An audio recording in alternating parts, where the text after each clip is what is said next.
Folks, we're back with another review. VHS, which came out 2012, and I saw the trailer back then, and I saw it on TV randomly one night, watched it. That was alright. I liked it. Now, retrospective, of course, now, it doesn't age well to me. Or like the stories in this with the characters is horrible. I mean, whatever happened to Tales from the Crypts, where you had some decent characters in stories, though there are some that, terrible people were in them, but I don't know, like, they were still interesting. These people, not at all. I mean, it's an anthology series or set of stories movie, and I mean the first one is the wraparound, which is about these criminal member gang guys. I think it's like 3 of them who assault women. They videotape themselves lifting women's shirts up and destroying property. Granted, it's not it's like, abandoned property, but still just doing that. I guess they do it like they post it online and then they get paid or whatever. But during like the opening scenes of this, it keeps cutting back to, like, I guess one of the guys had stole one of the other guys' cameras to use to try to bang some chick, and she wasn't having it. Because it keeps going back and forth with that, and then it stops when, oh, she found out he's filming them or whatever, then she leaves, I guess. So I was like, that's annoying, because it keeps going back to that.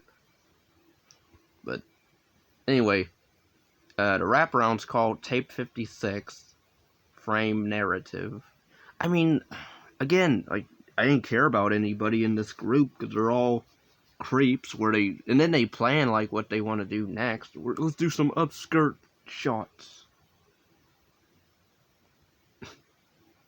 Like, wow.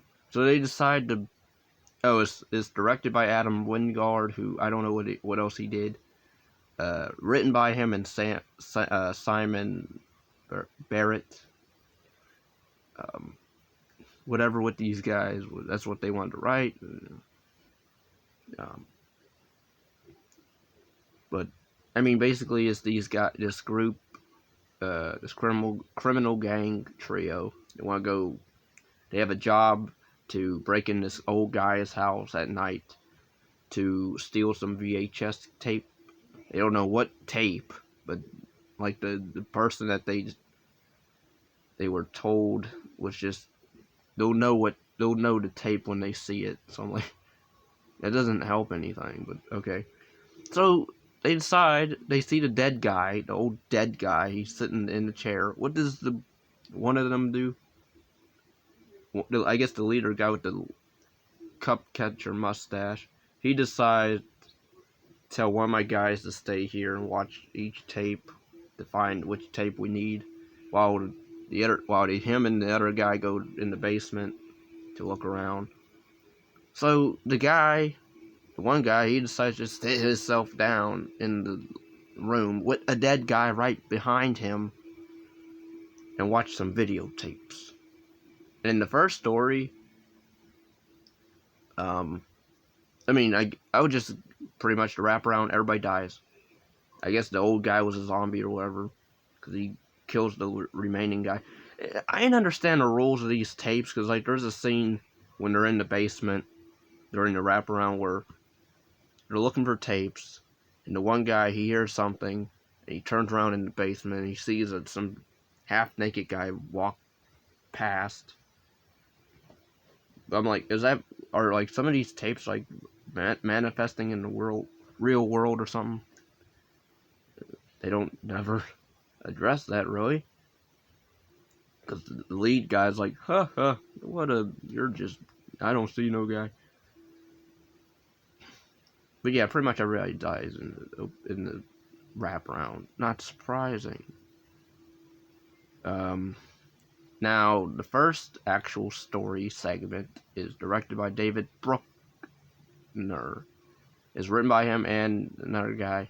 I don't know if these are the same guys that did the actual spin-off of this amateur night with the chick in this, Lily. I think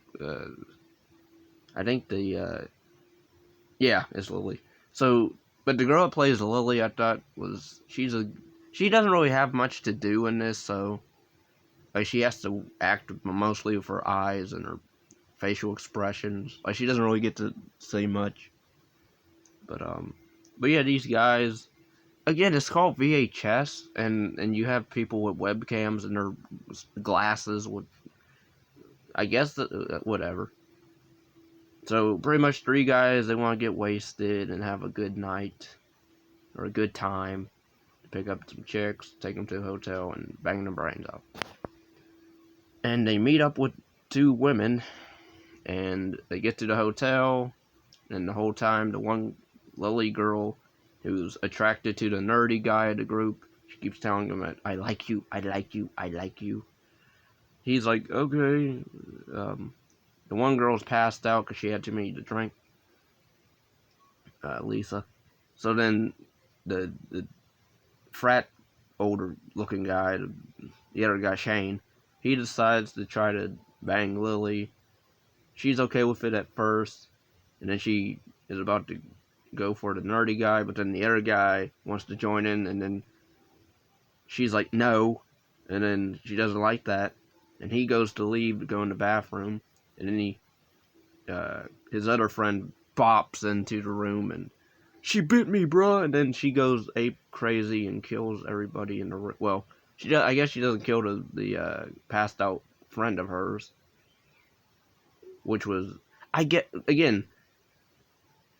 I will do the spinoff of this story, Siren, which is actually a good movie. It actually has good characters in it for the most part, decent characters, and a sad ending a bit. But yeah, the two guys, the nerdy guy and his friend, they run back and forth into the bathroom, and so it's doing that. Then he runs out of the hotel, eventually falls down the steps. She's trying to suck him off because, again, I guess she's a succubus or whatever. And her at this point, like, his wrist is broken. She tries to, get him to. She tries to go down on him. He's not having it because you can't really. Again, her face is not really attractive right now, to where she has blood on her mouth and a slit in her head. Like when she turns into like a creature, it's pretty cool. Where like half of her forehead is like split, but and then she's like, "You not like me," and so then she goes off to cry in the corner, and he's crying, and then he runs, and people are ignorant and around here. The guy's yelling for help, and they're like, "Go away," or whatever. But yeah, pretty much she gets the nerdy guy, grabs him, and Jeeper Creepers him up in the air, and the glasses fall to the ground, and then that's the end of the thing. That story, again, if you want to see that story done better, watch the spinoff. I don't know if it's the two guys that did this, but I'm hoping possibly, because then that means they improved their writing a bit. Plus, it has other characters in that spinoff. The villain in that's pretty cool or interesting, and the little universe that they build in that. The second story here, Second Honeymoon, directed by Ty West, written by Ty West. Now, I'm not really a big fan of him. I can't remember what movies he's done. I think he did Innkeepers, which was a decent movie. I don't like the ending. It's not really a downbeat ending, but at the same time, it kind of is, but it's not as bad. Because at least somebody does survive at the end of it. But, yeah, this one, I know a lot of people, when they review VHS. A lot of people hate either this story or say it's boring. If he was trying to do like a slasher thing, I sort of get where he's coming from. But the characters in this aren't really that memorable, or I didn't really care. Like the wife, uh, Stephanie, she's hot, but like the acting in this is fine. But the idea of the two honeymooners are on a trip to Arizona. They want to visit the Grand Canyon and go to a junction, get their future told or whatever, and then possibly being stalked by a woman at night. That's sort of interesting, but they don't do but so much with it. Like they show them pumping gas, and they walk around the canyon, and the guy wants to mess around with the camera on. She doesn't want that, and then they go to sleep, and then somebody at night is filming them with the light in the people's faces. At one point, the person has like a knife blade, switchblade, literally, you know, makes that noise. Nobody wakes up to hear. Oh, I wonder what was that? Wait, nope. And then pretty much they go to the Grand Canyon, and oh, his money, the Sam character, the husband, his money is stolen because the person that was the stalker at night took, I guess, $100. Even I swear it was $20, but whatever. I could have swore it was just $20, but I guess maybe there was more 20s or what. Anyway, and then they put his toothbrush in the toilet and then put it back on the sink. I'm like, that had nothing. And then he brushes his teeth with it. What, we're supposed to laugh at? Is that supposed to be humorous, Ty West? I guess so. And then they don't really do much with that. All they do is show him brushing his teeth, and then it cuts to them going to the junction or Grand Canyon or whatever. And he's accusing her of taking his money. And pretty much the intruder, the stranger, or whatever, comes in the room at night and then stabs him, kills him, washes the blood off, whatever. And then she asked Stephanie, "Did you erase the footage or whatever, or did you delete the footage or whatever?" I guess not, because it's on this tape. And it just cuts off.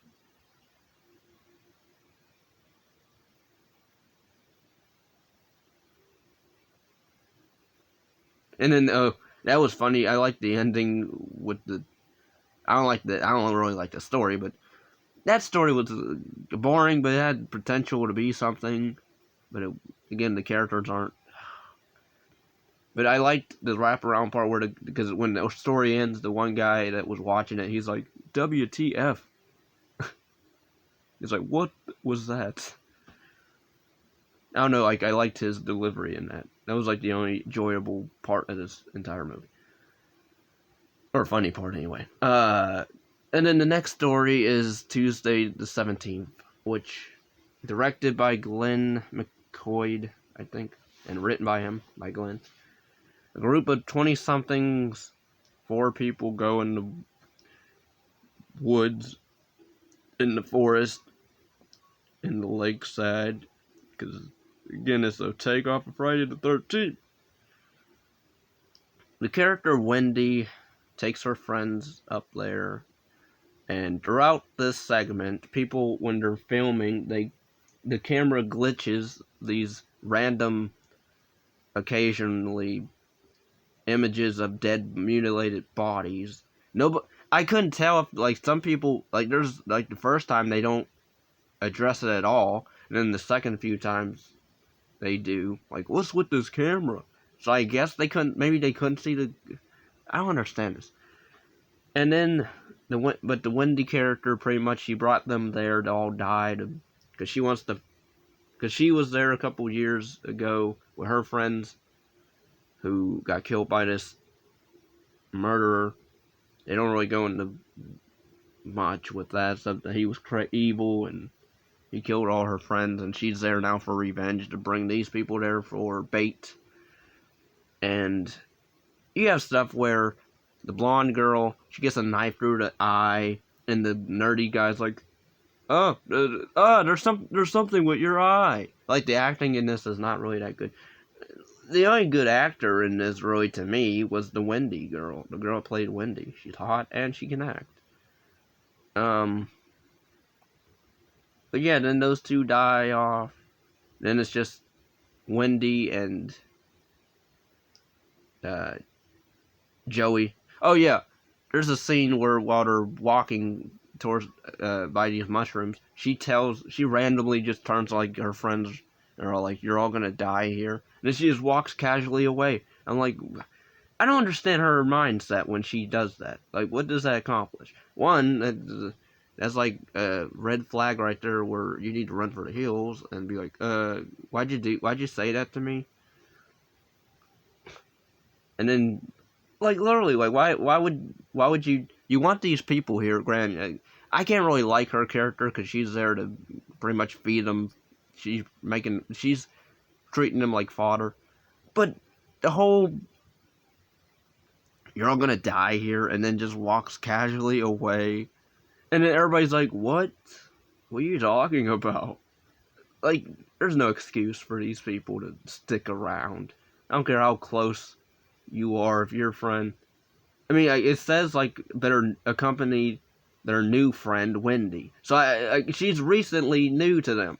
So that behavior is unexcusable. There's no explaining that. Yeah, and it's just her and the Joey guy. At one point, she's like, let's bang in the river or whatever, in the ocean, in the water.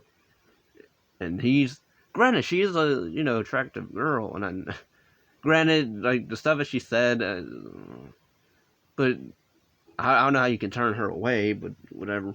But he's all like, "That stuff you said back there, was it true?" And then I forget what else she says to him, but pretty much the glitch killer guy kills him, slices his neck, but then he comes up later on, walking around, still choking on his blood, and then he falls dead. Then she puts up these lame traps. A bear trap, and then another trap, like, you step on something, and then it just impales you with these spikes. But of course, it doesn't do anything to this glitch guy, because every time you, like, film him, he glitches, and then she's like, "If anybody comes out here, or if anybody sees us, they'll come out here."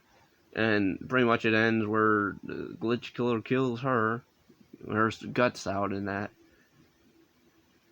I don't know, like, maybe that could have been if it was fleshed out more, like, with her character. I would have liked like, a more of a prequel to that, like, have her survive the night or day, whatever, of her friend's murder, and then then that leads to this or whatever. But I don't know, but then make her character more likable, I guess, or something. Because, I mean, I can't say I like her character, like, I think she's hot, but she's crazy at the end of the day. Really. Just as bad as the killer. And then the next story is the sick thing that happened to Emily when she was younger. Directed by Joe Swansberg, written by Simon Barrett. This one's completely told on a computer video chat. Skype, aka. Pretty much Emily, I guess her boyfriend, James, aspiring doctor. Throughout this segment, she's like poking at this bump in her arm, and he's like, "Oh, don't do that." His acting in this is horrible. I will say, like, at least everybody else in this entire movie's acting is subpar to decent. This guy, horrible.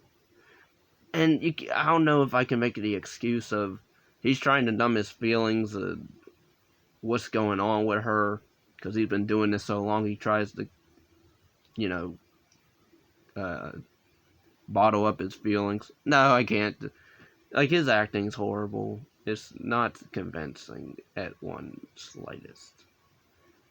Pretty much, it's this girl who she thinks she has ghosts in her house, so she films. She calls him up and um, wants him to see if there's any ghosts around, and then there's some creepy stuff, kinda, where like you think it's ghost children, but because they look like they're ghost kids, but then their faces look like alien, their eyes look like almond shaped, and then he's supposed to be a what, Michigan or whatever, but he's like next door or something. You find out when she's, you know, knocked out. But pretty much the next night,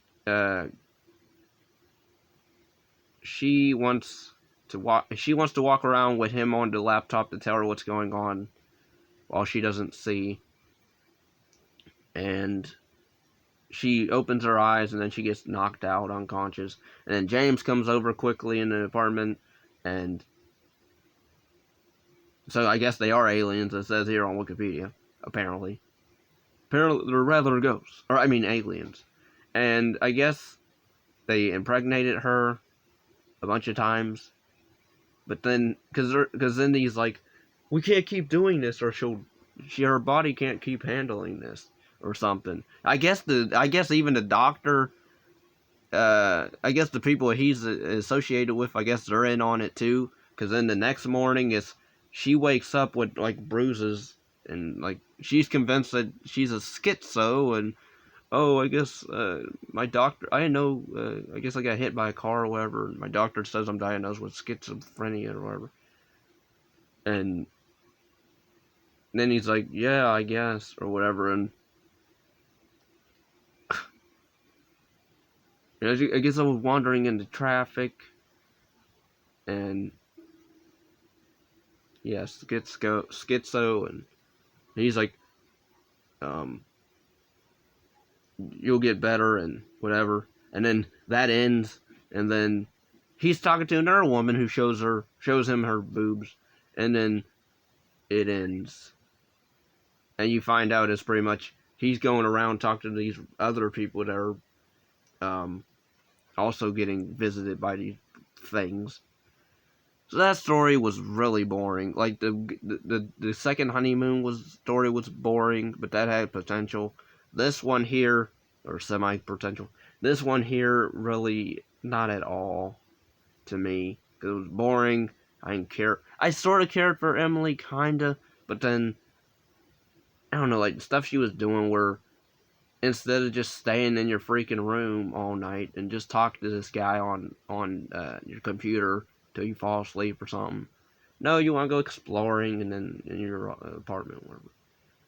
But this one, the final story, is 10/31/98, and it's directed by Radio Silence, who I believe did I want to say they also did, they did Ready or Not. They did A Story of Southbound, I believe, as well, and they did Devil's Due, which I actually like that. I like all these except for VHS. I like Ready or Not. I do like Devil's Due. I know a lot of people hate that movie. I thought it was different, but then at the same time, the guy, he's gonna get charged, so it's like, Southbound is actually not that bad. So he does have a decent track, or they have a decent track record. I believe they're doing the Scream, the 5th Scream movie. Don't quote me on that, but I believe they're doing it.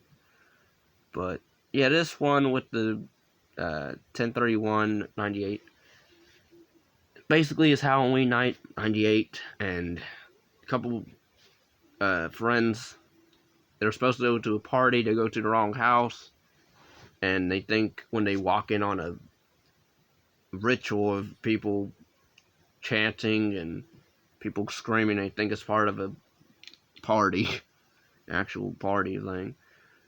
And then pretty much it's an exorcism going on, and you see cool stuff where people get sucked up out of the ceilings, and doors are being shrunken and windows are being closed in, and the house is kind of alive in a way. But then, of course, it ends the same way, where everybody dies at the end, because, yeah. Because then they get trapped on the train tracks, and the girl, it is a cool shot where the girl's in the car, and then when it pans back, she's not in the car, she's in front of them, and then the train hits them. Oh, I guess there's an alternate ending, apparently. A joke ending was shot in one take by radio silence, in which the doors are unlocked and the boys get out. Just before the train smashes into their car, the boys walk away and talk about how much fun they had and what a crazy night it was. Meanwhile, the train hits the car and then explodes behind them. So I guess they survive? I would like that ending, but whatever. But yeah, again, Amateur Night, don't watch. I would say just watch the spinoff if you want a better version of that with decent characters. Second Honeymoon had potential. The acting's fine. Tuesday the 17th, I would have liked the prequel more and bring back like the girl, Norma C. something as Wendy. The other stories just suck, really. At the end of the day, they just suck major balls. Now I know I did see some of VHS 2. I'm not really a fan of that one either. The third one I tried to watch, it was whatever. Was it viral? It was okay, I guess, but I don't even think I watched the whole thing. I know they wanted, I guess they're supposed to do a reboot. Even though I thought it was supposed to be a fourth one, but it says on Wikipedia the reboot is said to take the franchise to a different direction. The number 94 refers to the year 1994, which was the year of handheld cameras. The release date of the film is currently unknown. How about we actually have VHS, stories that actually are on VHS? But yeah, that is my review and thoughts on the first VHS movie. It's whatever. To me, it's a time waster because I didn't really have fun watching it. But that's just me. I know it's loved by many, many fans, and that's cool if you like it. But yeah, if anybody would like my thoughts on the rest of the franchise, maybe. I was gonna do the second one right away, but I don't know about after reviewing this one. If anybody would like to request any reviews, reaction videos, or anything like that, or commentaries, my Patreon is Johnny X, and you can join my Patreon or request through there. Otherwise, peace and love.